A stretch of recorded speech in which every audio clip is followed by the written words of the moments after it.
Hello बच्चों, welcome to PRS the future academy. तो हम लोग क्लास 11 का चैप्टर नंबर 2 पढ़ रहे हैं, मात्रक तथा मापन। और पिछले 2 लेक्चर में मैंने आपको बीमा के बारे में बताया कि किसी भी भौतिक राशि की बीमा होती क्या है या बीमी सूत्र क्या होता है और कैसे किसी भौतिक राशि की बीमी सूत्र को निकाला जाता है। तो ठीक है, अब मैं ये उम्मीद करता हूँ कि आपको बीमी सूत्र निकालना आ गया होगा, आपने प्रैक्टिस भी किया होगा। तो आज हम लोग आगे बढ़ते हैं और आज हम लोग बात करने वाले हैं जो बीमीय सूत्र हम निकालते हैं उस बीमीय सूत्र का क्या उपयोग होता है, उसके क्या क्या फायदे हैं। ठीक है, तो बीमीय सूत्र के अनुप्रयोग की अगर हम बात करें, बीमीय सूत्र के अनुप्रयोग, तो 3 अनुप्रयोग आपको पढ़ने हैं इसके। कौन कौन से? तो सबसे पहले तो हम ये जानेंगे कि एक पद्धति से किसी भौतिक राशि को एक पद्धति से दूसरी पद्धति में बदला कैसे जाता है। ठीक है, तो किसी भौतिक राशि को एक पद्धति से दूसरी पद्धति में, एक सिस्टम से दूसरे सिस्टम में बदलने के लिए हम विमाओं का उपयोग करते हैं।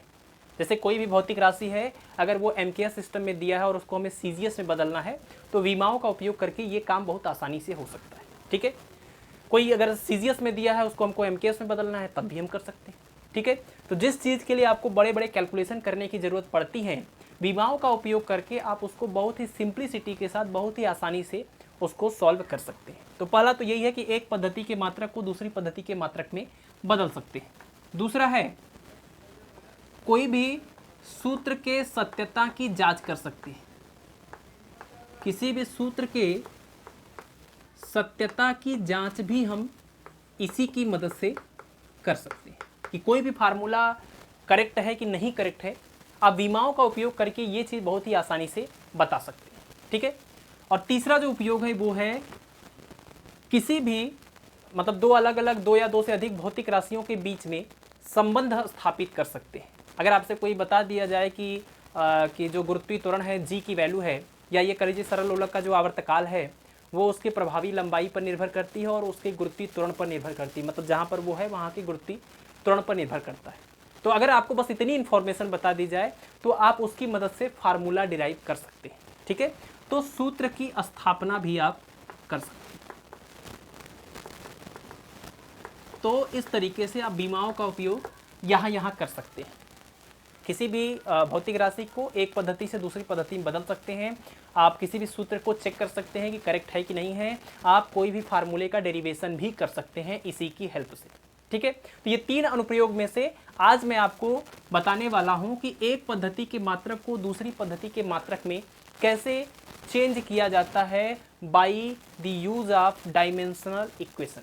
ठीक है, तो डायमेंशनल इक्वेशन यूज करके हम एक पद्धति से दूसरी पद्धति में कैसे हम चेंज करते हैं, इसको हम लोग समझने वाले हैं। तो मैं इसको मिटाता हूं और आपको इसका जो है डिटेल बताता हूं। देखिए, सपोज कि कोई भौतिक राशि है और उस भौतिक राशि की, अब आप जानते हैं कोई भी भौतिक राशि होती है उसका एक परिमाण होता है और इसका एक मात्रक भी होता है। जैसे हम लंबाई की ही बात कर लें, तो हम अगर किसी चीज़ की लंबाई की बात कर रहे हैं तो हम क्या बोलेंगे कि 2 मीटर लंबाई है इसकी या 10 सेंटीमीटर लंबाई है इसकी, है ना। तो एक हम संख्या बोलते हैं जिसको हम आंकिक मान या परिमाण कहते हैं, और उसके बाद जो बोलते हैं वो होता है उसकी जो इकाई होती है यानी कि मात्रक। तो किसी भी भौतिक राशि को मापने के लिए या जानने के लिए आपको उसके परिमाण और उसके मात्रक को लिखना पड़ता है।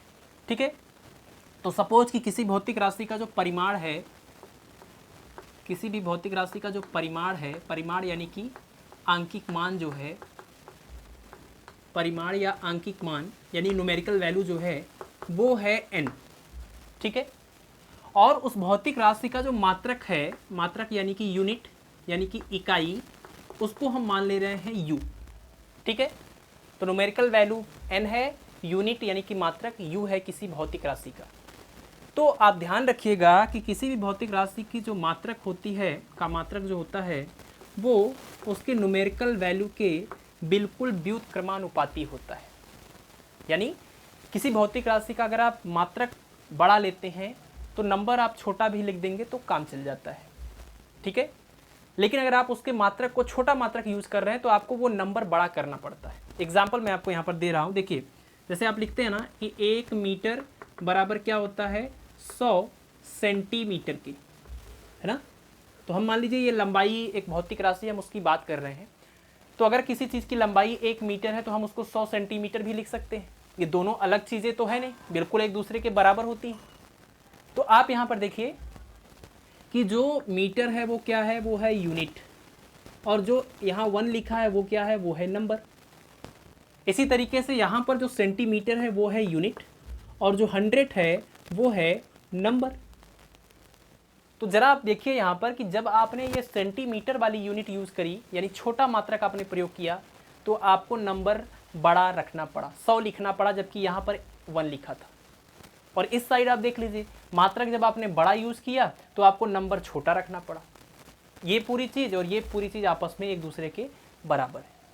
तो इसीलिए आपको ध्यान रखना है, किसी भी भौतिक राशि को जब आप एक पद्धति से दूसरी पद्धति में बदलते हैं, यानी उसका जब मात्रक छोटा बड़ा करते हैं, तो उसकी संख्या यानी जो न्यूमेरिकल वैल्यू है वो भी छोटी बड़ी हो जाती है। मात्रक को अगर आप छोटा कर देंगे तो संख्या बड़ी हो जाएगी, मात्रक को अगर आप बड़ा कर देंगे तो संख्या छोटी हो जाएगी। ठीक है, यानी नंबर और यूनिट दोनों एक दूसरे के व्युत्क्रमानुपाती होते हैं, लेकिन दोनों का अब यहाँ प्रोपोर्शनलिटी हटाएंगे तो क्या आएगा, कोई एक कांस्टेंट आएगा और अपान n आएगा, और आप इसको जब मल्टीप्लाई करेंगे तो n इंटू यू बराबर क्या आ जाएगा, कांस्टेंट आ जाएगा। यानी नंबर और यूनिट का जो प्रोडक्ट होता है, मात्रक और संख्या का जो गुणात्मक मान होता है, जो गुणनफल होता है, वो हमेशा एक कांस्टेंट आता है। और आप यहाँ पर देख लीजिए, इस नंबर और इस मात्रक का गुणनफल, इस नंबर और इस मात्रक का गुणनफल दोनों आपस में बराबर है।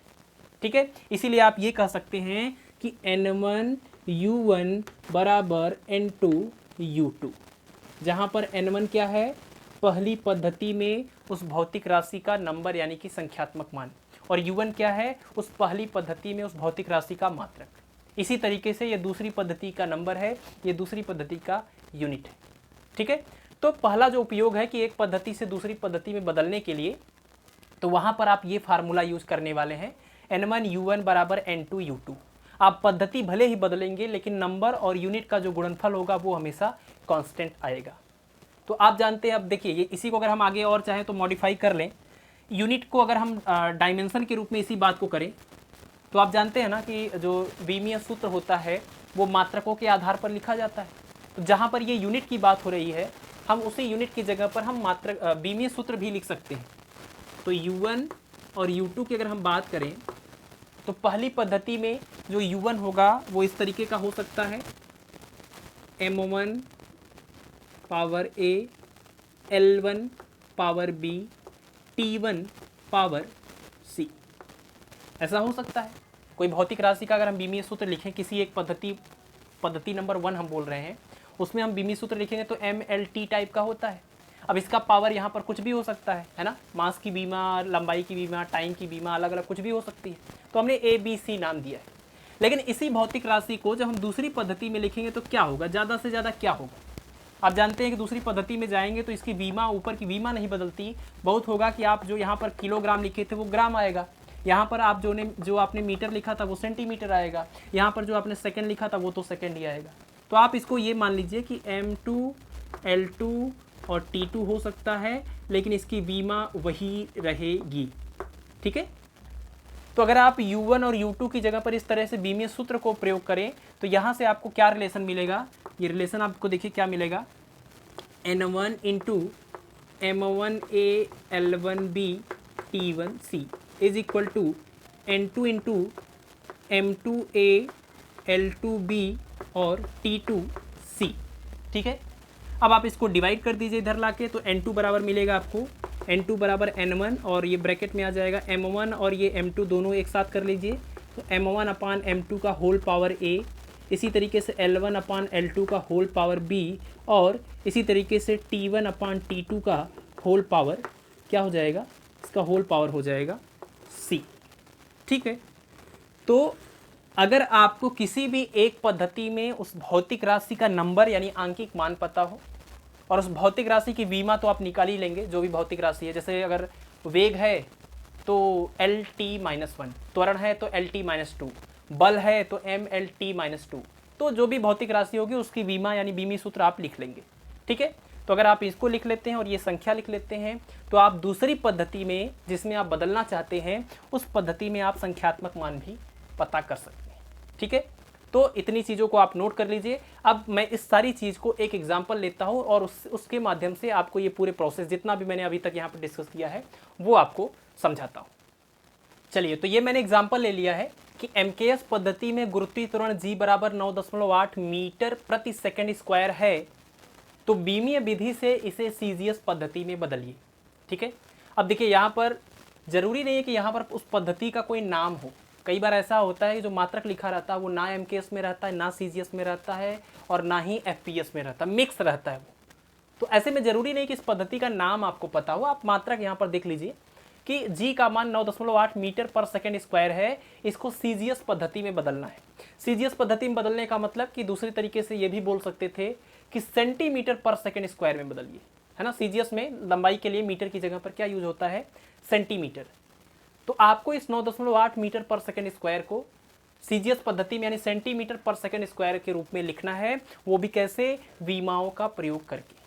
तो सबसे पहले तो मैं आपको इसका आंसर बता दे रहा हूँ। देखिए G का मान जो है वो अगर 9.8 मीटर पर सेकंड स्क्वायर है और इसे हमें बदलना है सेंटीमीटर पर सेकंड स्क्वायर, तो क्या चेंज करना पड़ेगा, बस इसी मीटर को हमको सेंटीमीटर के रूप में लिख लेना है। और कैसे लिखेंगे, तो मीटर को सेंटीमीटर के रूप में लिखने के लिए आपको 100 से गुणा करना पड़ेगा, क्योंकि 1 मीटर बराबर 100 सेंटीमीटर, है ना। तो मीटर की जगह पर आप जैसे ही 100 सेंटीमीटर लिखेंगे और 100 से इसमें गुणा करेंगे तो ये हो जाएगा 980। तो 980 सेंटीमीटर पर सेकंड स्क्वायर आंसर आ जाएगा। तो ये आंसर हमको पता है, ये हमने सीधे कैलकुलेशन अलजेब्रा से हमने निकाला है, लेकिन हमको विमाओं का प्रयोग करके, विमीय विधि का प्रयोग करके ये काम करना है ना। बहुत लोगों के मन में सवाल उठता है कि जब इतनी आसानी से हो गया तो इतना सब कुछ करने की क्या ज़रूरत है। तो ज़रूरत है, और ज़रूरत इसलिए है, यहाँ पर आपको बड़ी आसानी से चीज़ें दिख रही हैं, लेकिन जब किसी भौतिक राशि का जो बीमीय सूत्र है वो कई मूल राशियों पर, टोटल आप जानते हैं 7 मूल राशियाँ होती हैं, तो अगर वो कई मूल राशियों पर डिपेंड करने लगता है तो फिर ये प्रोसेस जो होता है ये काफ़ी महंगा पड़ता है। फिर ऐसे में आपको किसी भी तरीके से उसको आसान आंसर लाने के लिए विमाओं का प्रयोग करना ही पड़ेगा। ठीक है, तो ये आपको जानना चाहिए। तो सबसे पहले तो मैं आपको फार्मूला बता देता हूँ, एक पद्धति से दूसरी पद्धति में बदलने के लिए N1U1 बराबर N2U2। ठीक है, यही फार्मूला आपको यूज करना है। ठीक, ये पहली पद्धति का हम मान ले रहे हैं, ये दूसरी पद्धति के हैं। यहाँ पर पहली पद्धति क्या है, MKS है, और दूसरी पद्धति क्या है, CGS है। ठीक है, तो आप यहाँ पर ये दिमाग में रख लीजिए कि ये MKS पद्धति के लिए है और ये CGS पद्धति के लिए। तो हमको CGS पद्धति में ही इस पूरे मात्रक को, भौतिक राशि को बदलना है। तो चलिए पहली पद्धति की बात करें, MKS पद्धति में नंबर कितना है, तो पहली पद्धति में नंबर N1 का मान दिया है 9.8। U1 मतलब क्या होता है, तो U1 का मतलब आप जानते हैं, U1 का मतलब हम जब इस फार्मूले को यूज़ करते हैं तो मात्रक नहीं लिखते बल्कि विमीय सूत्र लिखते हैं। तो आप इसी मात्रक की मदद से विमीय सूत्र लिखेंगे तो क्या आ जाएगा, आप जान रहे हैं कि मीटर पर सेकंड स्क्वायर ये त्वरण है, त्वरण का विमीय सूत्र होता है L/T-2। ठीक है, अब ये पहली पद्धति है तो आप इसको लिख दीजिएगा L1T1-2। और ये पद्धति कौन सी है, तो आप ये भी समझ रहे हैं, ये MKS पद्धति है, ये MKS पद्धति की बात हो रही है। तो अगर ये MKS पद्धति की बात हो रही है तो आप समझ सकते हैं MKS पद्धति में लंबाई क्या होता है और समय क्या होता है।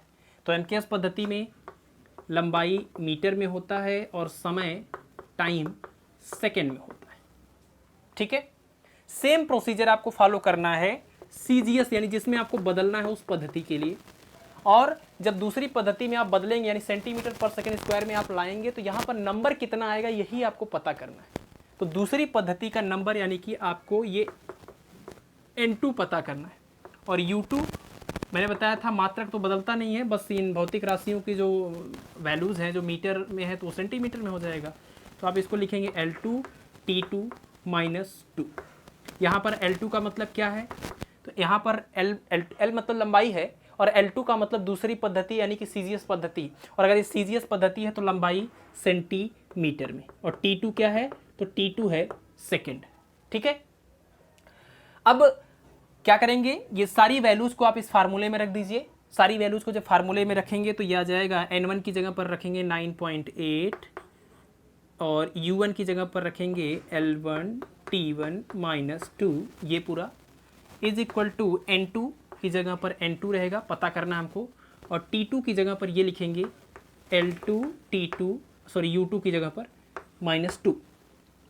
बस आप इस पूरे पार्ट को जब पक्षांतर करेंगे तो ये इधर आके डिवाइड करेगा, जैसा कि मैंने पीछे आपको पूरा वो फार्मूला डिस्कस करते हुए आपको बताया था। ठीक है, तो ये पूरा जब इधर ले आएंगे तो N2 की वैल्यू कितनी आ जाएगी, N2 इज इक्वल टू मिलेगा आपको 9.8 और L1 T1 माइनस 2 अपान L2 T2 माइनस 2।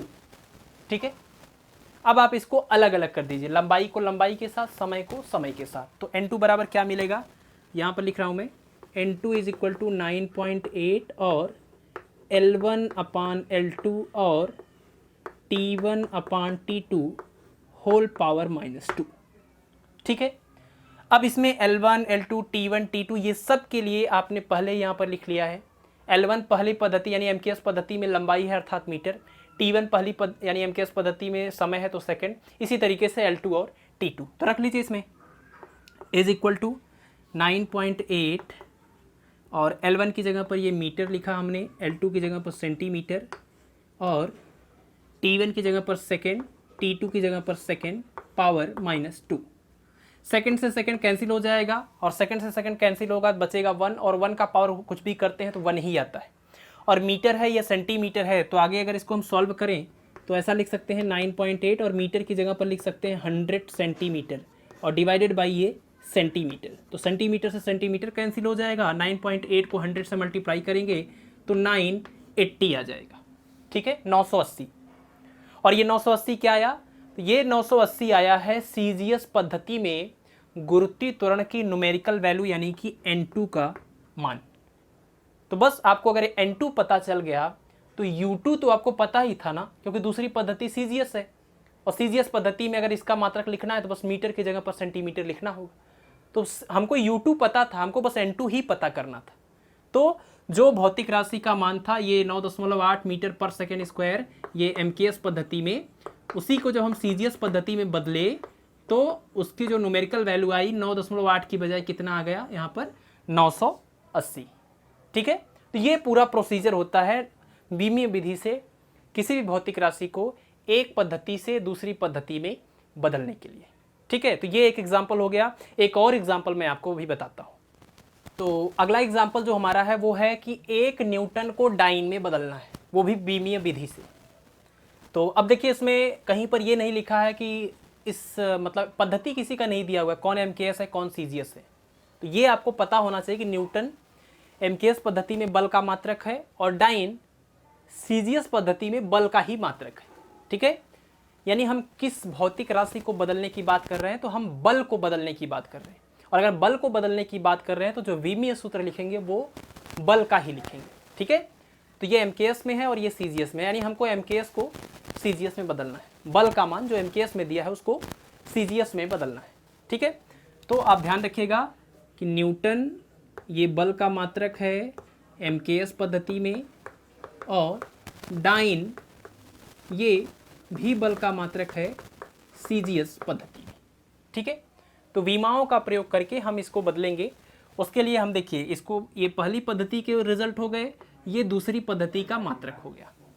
तो बस हमको ये न्यूमेरिकल वैल्यू ही चाहिए कि 1 न्यूटन को जब डाइन में बदलेंगे तो कितना डाइन आएगा, यानी वो न्यूमेरिकल वैल्यू हमको पता होनी चाहिए। ठीक है, तो 1 न्यूटन में जो 1 है वो क्या है, वो है पहली पद्धति का नंबर, है ना, और जो डाइन है वो पहली पद्धति का मात्रक यानी कि यूनिट।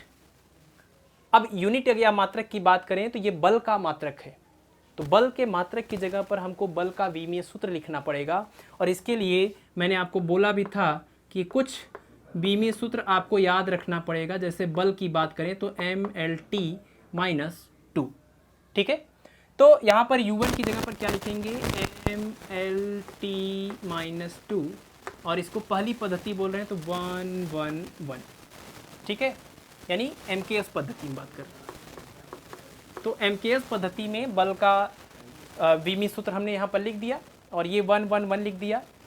अब बताइए अगर ये MKS पद्धति है तो इसमें द्रव्यमान M1 का मतलब क्या, m1 किस में लिखा गया हो, द्रव्यमान होगा किलोग्राम में, और L1 यानी लंबाई किस में होगा, मीटर में, और T1 यानी कि समय किस में होगा, सेकेंड में।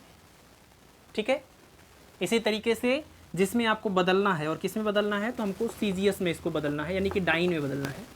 तो उसका नंबर कितना आएगा ये पता करना है। और मात्रक की बात करें यानी बीमीय सूत्र की बात करें, वो तो बदलता नहीं है, बस M2 L2 T2 कर दीजिए आप। और ये ध्यान रखिए कि अगर ये CGS में है तो यहाँ पर द्रव्यमान जो होगा वो ग्राम में होगा, लंबाई जो होगा सेंटीमीटर में होगा, और समय तो सेकंड में ही होगा। ठीक है, फिर से वही फार्मूला यूज करेंगे, N1U1 is equal to N2U2। ठीक है, इस फार्मूले में आप वैल्यू रख दीजिए सबकी, N2 की वैल्यू निकल आएगी। तो वैल्यू रखिए, N1 की जगह पर कितना 1 इंटू U1 की जगह पर ये पूरा रखेंगे M1 L1 T1 minus 2 is equal to N2 की जगह पर N2 होगा, और U2 की जगह पर क्या लिखेंगे, M2 L2 T2 माइनस 2। ठीक है, अब यहाँ से आपको N2 की वैल्यू निकालनी है, तो N2 इज इक्वल टू क्या आ जाएगा, ये मल्टीप्लाई करेंगे तो यही आएगा, और ये पूरा इसमें लाके डिवाइड करेंगे और अलग अलग कर देंगे, तो ये आ जाएगा M1 अपान M2, दूसरे ब्रैकेट में आएगा L1 अपान L2, और लास्ट ब्रैकेट में आएगा T1 अपान T2, और इसका होल पावर -2।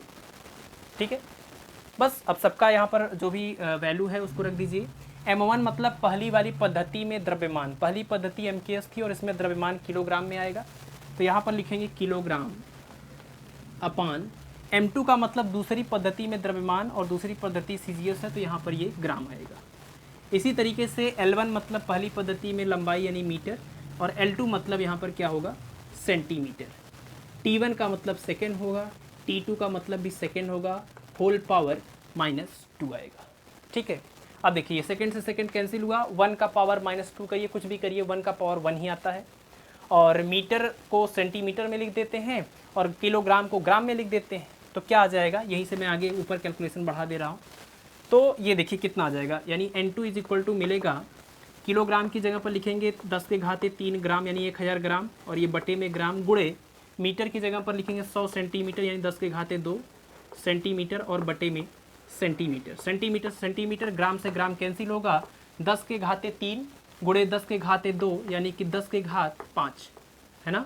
तो N2 की वैल्यू क्या आ गई, 10 के घात 5।